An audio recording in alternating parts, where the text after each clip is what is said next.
സിദ്ധേ ഇവിടെ ഇരിക്കടാ. കയ്യിൽ പേപ്പറൊക്കെ ഉണ്ടല്ലോ, എന്താണ്? കവിത എഴുതറാ. ഞാൻ പണ്ടും ഇങ്ങനെ അമ്മായി, എന്തെങ്കിലുമൊക്കെ വിഷമം വന്നു കഴിഞ്ഞാൽ ഉണ്ടല്ലോ, പേപ്പറും പേന എടുത്തിട്ട് എന്തെങ്കിലുമൊക്കെ ഇങ്ങനെ വരയ്ക്കാൻ ശ്രമിക്കും. അതെന്താ പെട്ടെന്ന് വിഷമം?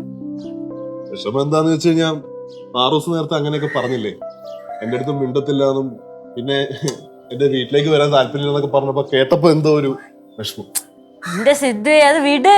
അവിടെ കൊച്ചുകുട്ടിയല്ലേ, അവിടെ എന്തൊക്കെ എന്റെ അടുത്ത് പറഞ്ഞേക്കണം. അതല്ല അമ്മായി, പിണങ്ങിയിരുന്ന് കഴിഞ്ഞാലേ അവള് മര്യാദയ്ക്ക് ആഹാരം പോലും കഴിക്കത്തില്ല. അല്ലേലും നമ്മുടെ സ്നേഹമൊന്നും അവിടെ ആരും തിരിച്ചറിയത്തില്ലല്ലോ. സത്യം പറഞ്ഞു കഴിഞ്ഞാൽ അമ്മയ്ക്ക് അറിയുമെന്ന് അറിയത്തില്ല, പാറൂസിനെ ഞാൻ എന്റെ മോളെ പോലെ കാണുന്നത്.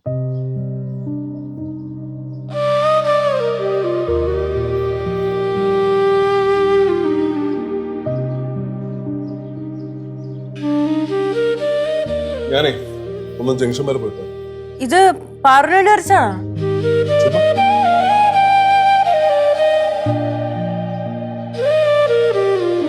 ഗംഭീരം, പറഞ്ഞ പോലെ തന്നെ ഉണ്ട്.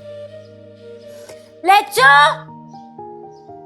ലച്ചോ, ആ പാറിനെ വിളിച്ചോണ്ടെങ്കിൽ വാ. എന്താണ് ലച്ചുവേ, ഇത് നമ്മൾ വിചാരിച്ച പോലെ അല്ല. പാറു പറഞ്ഞതും പ്രവർത്തിച്ചതും ഒക്കെ സിദ്ധുവിന് വിഷമമായിട്ടുണ്ട്. ഞാൻ എന്ത് ചെയ്ത്? അയ്യോ, ഒന്നും ചെയ്യാത്ത ഒരാള്. എന്റെ പാറു സിദ്ധു നമ്മളെ പോലെ ഒന്നും അല്ല. ഭയങ്കര ലോല ഹൃദയനാണ്. ചെറിയ എന്തെങ്കിലും കിട്ടിയാൽ മതി ഭയങ്കരമായിട്ട് വിഷമാവുന്നേ. പാവ സിദ്ധു. ഇത് വല്ലതും അറിഞ്ഞിട്ടാണ് ഈ പറയണത്. ഒന്നുമേ തെരിയലേ ഗൗരി. എന്റെ പൊന്നു ലച്ചു, അവ ഇവിടെ നിന്ന് കരഞ്ഞോണ്ടാണ് എണീറ്റ് പോയത്. കണ്ണിൽ വല്ല പൊടി വീഴാണ്.